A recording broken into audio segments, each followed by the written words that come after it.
အခုကမန္တလေးမြို့ရဲ့ဥပိ္ပဒရာကိုရောက်ပြီနော်ဒီလေစားလဲစီစဉ်ထားမလို့အမားတို့အားလုံးဆင်းလို့ရပါပြီစစ်တော့ရေမန္တလေးကိုရောက်ပြီဥပ္ပယုံရောက်ပါပြီစစ်တော့ရေဟဲ့ပြကနာနဲ့တိုင်းတွေ့ရတော့မှာနော်မန္တလေးမှာဘယ်သူတွေရှိတော့မခိုင်စုနဲ့မမေဤမန္တလေးရောက်ပါပြီအဲ့ဒါလေးကဒီမှာတက်ကဲဆင်းလို့ရပါပြီဓမင်းစားရင်ဖျားလဲဖူးလို့ရဟိုမှာဒီလေစားလေးတော့အကုန်စီစဉ်ထားပြီးသားညီမလေးတို့လားရလားညီမလေးကိုတွဲပြရမလားဟိုင်းဒီဥပ္ပယရောက်ပြီဆိုဘယ်မှာတော့ဥပ္ပယအော်ဟိုမှာလေးငါမကြီးကလည်းဥပိ္ပမမြင်ဘူးလားတရားကြီးကိုဟုတ်တော့ကားအဲ့မှာရက်မှာမဟုတ်လား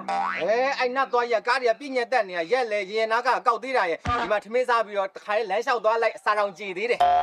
နေလေစားထမင်းဒီမှာစားမှာပတ်ကစ်ထဲမှာပါတယ်ဟာလားဟုတ်တယ်လေဟိုတယ်စားကျွန်းမှာမဟုတ်ဘူးလား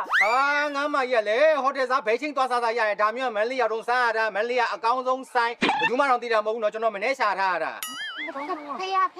ဖိုးရမယ်ဆိုဟုတ်တယ်လေဟိုမှာလေးဖျားကြီးမမြင်လား